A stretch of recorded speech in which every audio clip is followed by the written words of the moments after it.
نحمده ونصلي ونسلم على رسوله الکریم اما بعد۔ یہ عبداللہ ابن عمرو ابن العاص رضی اللہ تعالیٰ عنہما سے روایت ہے کہ رسول اللہ صلی اللہ علیہ وسلم سے وہ فرماتے ہیں کہ میں آپ کے ارد گرد بیٹھے تھے کہ اچانک لوگ فتنوں کا ذکر کرنے لگے، تو آپ نے فرمایا کہ جب تم لوگوں کو دیکھو کہ وہ اپنے وعدوں کی پاسداری نہیں کر رہے، امانتوں کے بوجھ کو ہلکا سمجھیں اور اسی طرح آپس میں ہو جائیں، یعنی آپ نے انگلیاں ایک دوسرے میں داخل کی، میں آپ کی طرف آیا اور فرمایا کہ اس وقت میں کیا کروں، میرے ماں باپ آپ پر قربان، میں آپ پر قربان۔ آپ صلی اللہ علیہ وسلم نے فرمایا کہ اپنے گھر کو لازم پکڑ لو، الزم بیتک، اپنے گھر کو لازم پکڑ لو، واملک علیک لسانک، اور اپنی زبان کو قابو میں رکھو، وخذ ما تعرف ودع ما تنکر وعلیک بامر خاصۃ لنفسک ودع عنک امر العام، بس اپنی زبان کو روک لو، لوگوں کے بارے میں، فتنے کے بارے میں ادھر ادھر کی باتیں مت کرو، اور جو تم جانتے ہو پہچانتے ہو اس کو لے لو، جس کو تم نہیں جانتے، اجنبی چیزیں نئی نئی ان کو چھوڑ دو، اور تمہارے لیے اپنا خاص معاملہ انہی کی طرف توجہ رکھو، اپنے آپ کو خصوصی معاملات میں، اپنے ذاتی معاملات میں رکھو، اور عام لوگوں کے معاملات سے اپنے آپ کو دور کر دو، ان کے معاملات کو چھوڑ دو، ان سے اپنے آپ کو زیادہ اس میں مت الجھاؤ۔ مراد یہ کہ یہ فتنوں کا ایسا دور ہوگا کہ جس میں بس قیامت کا انتظار کرو، وقت بالکل قریب آ لگا ہے اس کا، ایسے میں کسی بھی قسم کی رائے زنی کرنا، کوئی خیالات اپنے لوگوں پر ظاہر کرنا، یا دل میں کوئی ایسی بات یکسوئی سے بٹھا لینا، یہ سب خطرناک ہے، اس لیے کہ وہ اتنا مبہم ہے، اتنا خطرناک ہے دجالی فتنہ، اور اس کے جتنے بھی مظاہر ہوں گے کہ انسان کی عقل دنگ ہوگی، اس کو سمجھ میں نہیں آئے گا کہ کیا ہو رہا ہے، تو اسے جو دن ہوگا رات نظر آئے گی، رات ہوگا دن نظر آئے گی۔ اسی لیے اس وقت یہ دعا کثرت سے کرنی چاہیے کہ اللہم ارنا الحق حقا وارزقنا اتباعہ وارنا الباطل باطلا وارزقنا اجتنابہ، کہ حق حق کی طرح نظر آئے، سیدھا سیدھا نظر آئے اور اس کی اتباع بھی کر سکے، اور باطل باطل ہی نظر آئے، گڑمٹ نہ ہو جائے۔ اس وقت ایسا ہوگا، کیوس ہوگا، ہر چیز لپ سائڈڈ ہوگی، اپ سائڈ ڈاؤن ہوگی۔ تو ایسے وقت میں اللہ سے تعلق، اور جو معروف تم جانتے ہو، جو نیکیاں، جو اچھے اچھے کام تمہیں معلوم ہے تمہارے بس میں، جو کر سکتے ہو ان سب کو کرتے رہو، جو برائیاں ہیں، خرابیاں ہیں، اجنبی چیزیں، ان سے اپنے آپ کو دور رکھو، نئی نئی چیزوں میں مت پڑو، نئے نئے آئیڈیاز، نئی نئی فکریں، نئے نئے خیال، نئے نئے انداز، ان سب سے اپنے آپ کو دور رکھو، وہی آرتھوڈاکسی پر رہو، پرانے طریقے پر رہو، جو صحابہ کا طریقہ، جو علماء کا طریقہ امت کے اندر جاری و ساری ہے اتنے سالوں سے، بس وہی طریقہ۔ نئی باتیں اب ہم سارے اس کے خلاف کر رہے ہیں، سو جو حالت پوری فکر یہ ہے کہ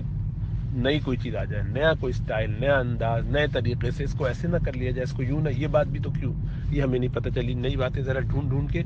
اور جو پرانی باتیں اس کو ایسے اچنبے کی طرح پیش کرتے ہیں کہ بالکل ہی نئی، اگلا جو ہے بالکل ہی اس کو دیکھے اور ہکا بکا رہ جائے کہ ہم نے تو کبھی سنی نہیں تھی۔ لوگوں کو نئی نئی باتیں اس طریقے سے بھی پیش کر کے ہم چاہتے ہیں کہ اپنی واہ واہ بھی ہو، بہت نام بھی ہو، بہت لائکس ہوں، بہت زیادہ فالوئنگ ہونے لگے، لوگ ادھر ادھر جمع ہو جائیں، اور لوگوں کا اعتماد پچھلے والوں سے خراب ہو جاتا ہے، ہمارے ارد گرد لوگ جمع ہوتے ہیں، وہ بھی وقتی ہوتا ہے، یہ مقبولیت کی علامت نہیں ہوتی، بلکہ یہ صرف مشہور ہونے کی علامت ہوتی ہے کہ لوگ آپ کو زیادہ سن رہے ہیں، زیادہ دیکھ رہے ہیں۔ مقبولیت کی علامت تو یہ ہے کہ ایک بندہ بھی نہ سنے، لیکن اللہ سبحانہ و تعالیٰ کے اگر وہ قابل قبول ہو گئی چیز، وہ اللہ کے مقبول ہو گئی، تو پھر ساری زندگی اس کی برکتیں بھی ملیں گی، اس کے فوائد بھی ملیں گے، وہ امت کو فائدہ بھی پہنچاتے رہے گی، جیسے کہ امام بخاری ہیں، امام ابو حنیفہ ہیں، ان لوگوں کو ان کی زندگی میں لوگوں نے اس طرح سے قدر سے نہیں دیکھا، یہ بعد میں ان کی قدر پتہ چلی لوگوں کو، یہ مقبولیت اس کو کہتے ہیں۔ مشہور تو اور بہت سارے لوگ ہوتے ہیں۔ بہرحال تو ایک تو یہ کہ ایسی نئی نئی چیزوں کے چکروں سے آدمی اپنے آپ کو بچائے، بالکل دور رکھے، اور فتنوں کو جا جا کے دیکھنا، چیک کرنا، معلومات کرنا، ہر چیز کو گوگل کرنا، ہر چیز کو سرچ کرنا، معلوم کریں یہاں کی خبریں، وہاں کی خبریں، ان چکروں سے بھی اپنے آپ کو بالکل بچا لینا چاہیے۔ اپنی زبان تو بالکل روک کے رکھنی چاہیے ایسے معاملات میں، بہت رائے زنی کرنے سے، کیونکہ جتنی بھی رائے دی جائے گی وہ زیادہ سے زیادہ گمان غالب ہو سکتا ہے۔ کوئی عالم بھی کوئی بات کرے گا تو وہ بھی زیادہ سے زیادہ ایک اندازے سے بات کر رہا ہوگا، وہی تو آ نہیں رہی کسی پر، تو اب ایک چیز جو اتنی کنفیوز ہے اس کے بارے میں حتمی بات کوئی کیسے کر سکتا ہے؟ تو اس لیے جو صحیح آدمی ہوگا، وہ عالم ہو یا عامی ہو، وہ ان معاملات میں خاموش ہوگا، ان بارے میں اپنی رائے زنی نہیں کرے گا، وہ ہمیشہ عمل جو بتائے گا وہ اللہ سے جوڑنے کا ہوگا، کیونکہ جو معروف ہے، جو معلوم ہے، جو کلیئر ہے، ہمیں سب جانتے ہیں، ان اعمال پہ لگائے گا۔ اللہ سے تعلق رکھو، گناہوں سے بچو، تقوی اختیار کرو، اپنی زبان کی حفاظت کرو، دل کی صفائی کرو، نگاہوں کی حفاظت کرو، گھر والوں کے ساتھ اچھے معاملات، رشتہ داروں کے ساتھ، پڑوسیوں کے ساتھ اچھے معاملات، جو تمہارے بس میں خیر کے وہ سارے کام کر لو، جو سیکھ سکتے ہو سیکھ لو، بس وہ یہی کام کریں گے۔ اور ہمیں ان چیزوں میں مزہ نہیں آتا، ہمیں لگتا ہے تو بہت پرانی بات ہے، ہمیشہ سے سبھی کرتے ہیں، کوئی نئی بات بتائے، کوئی نیا آئیڈیا ہونا چاہیے، آج کل ہم کیا کریں، کچھ نیا کام ہو جائے۔ کوئی نیا کام نہیں، جو پرانا کام ہے وہی اصل کام ہے، وہی کرتے رہنا ہے، صحیح طریقے سے کرنا ہے، اللہ سے تعلق بنانا ہے۔ تو فتنوں میں، مشکلات کے زمانے میں، پریشانیوں کے زمانے میں اپنے آپ کو جتنا دور رکھیں گے اتنا فائدہ رہے گا۔ اسی لیے دوسری حدیث میں اس کی وضاحت ہوئی کہ وہ شخص جو لیٹا ہوا ہے وہ بیٹھے سے بہتر ہے، جو بیٹھا ہوا ہے وہ کھڑے ہوئے سے بہتر ہے، جو کھڑا ہے وہ اس سے بہتر ہے جو چل کے آگے جا رہا ہے، جو اس کی طرف دیکھنے کے لیے خالی کہ میں معلوم کر رہا ہوں، مجھے تو معلوم ہے فتنہ ہے، میں ذرا ایک نظر دیکھنا چاہ رہا ہوں، وہ اس کا شکار ہو جائے گا، اس کے آرگیومنٹ سے، اس کی باتوں سے اس کی طرف بالکل جذب ہو جائے گا، اس لیے اپنی فتنہ کھینچ لے گا اپنی طرف۔ تو اس لیے اس سے پناہ مانگی ہے، تمام انبیاء نے اپنی امتوں کو ڈرایا ہے، تو ہمیں بھی اس سے پناہ مانگنا ہے، دجال کے فتنے سے، وہ مادہ پرستی کا فتنہ ہے آخری زمانے میں، دنیا پرستی کا، نام و نمود کا فتنہ، یہ سب چیزیں بہت خطرناک ہیں، تو بس اس سے اپنے آپ کو بچانا ہے، یہی مراد ہے اس حدیث سے، کہ جب ایسا وقت آ جائے، بالکل آخری وقت ہو، حالات ایسے ہوں کہ جس میں چیزیں واضح نہ ہوں، جس میں چیزوں کا سمجھ میں نہ آئے کہ سر پیر کیا ہے، کون کہہ رہا ہے، جو باتیں پڑھتے ہیں آن لائن، کیسی عجیب بات ہے کہ ہم صحیح حدیثیں دیکھنے کے لیے یا کسی بھی حدیث کی ویریفیکیشن کے لیے، کسی بھی بات کی ویریفیکیشن کے لیے کہ بھئی صحیح ہے کہ غلط ہے، ضعیف ہے، کیسا ہے، اہتمام، وہ ایک ایک راوی کے بارے میں معلوم کرتے ہیں کہ اس کا تقویٰ کیسا تھا، اس کی یادداشت کیسی تھی، اس کے بارے میں لوگوں کی کیا رائے تھی، اور آج کل جو کوئی بھی بات کرے، جو بھی کچھ بولتا رہے، کوئی فرق ہی نہیں پڑتا۔ عجیب بات ہے، جن پہلی 3 جنریشن کے بارے میں رسول اللہ صلی اللہ علیہ وسلم نے گواہی دی، ان کے بارے میں آپ نے ضمانت دی کہ یہ بہترین امت ہے، صحابہ، پھر ان کے بعد والے سیکنڈ بیسٹ ہیں، پھر ان کے بعد والے تیسری بہترین امت ہے، ان کے بارے میں تو ہم پوری چھان بین کر رہے ہیں کہ وہ کیسے درجے کے لوگ تھے، ان میں اگر کسی کے بارے میں پتہ چل جائے گا اس کا حافظہ ذرا سا بھی کمزور ہو گیا تھا بعد میں، تو کہتے ہیں حدیث ضعیف ہو گئی۔ اور اب جو لوگ باتیں کر رہے ہیں، نہیں پتا کہ کسی کا عقیدہ کیا ہے، کسی کی بیکنگ کیا ہے، کسی کی بیک گراؤنڈ کیا ہے، کس کی نالج کیا ہے، اس کی کریڈینشلز کیا ہے، اس کو کس سے پڑھا ہے، کس سے اس کا تعلق ہے،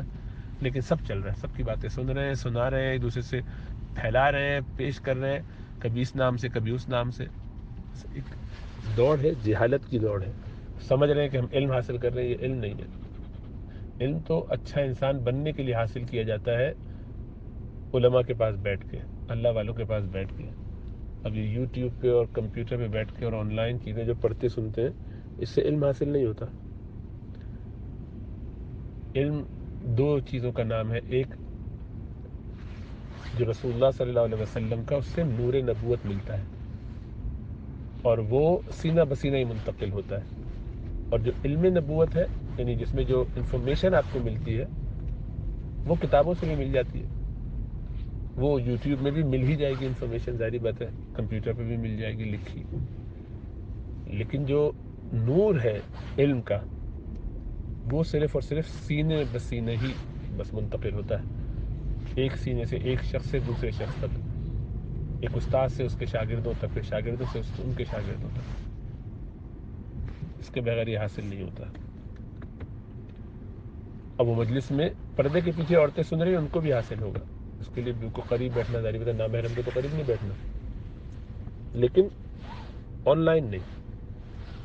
تو آج کل فیشن، سارے کورسز آن لائن ہو رہے ہیں، اور اپنے آپ کو علامہ سمجھ رہے ہیں، اور عمل تو پتہ نہیں کرنا ہے کہ نہیں کرنا، عمل کرنا ہے تو اس سے بھی تکبر ہی آئے گا اور زیادہ، پہلے علم سے تکبر آتا ہے، پھر اس کے بعد عمل کرتے ہیں تو اس سے اور زیادہ تکبر اور عجب آتا ہے،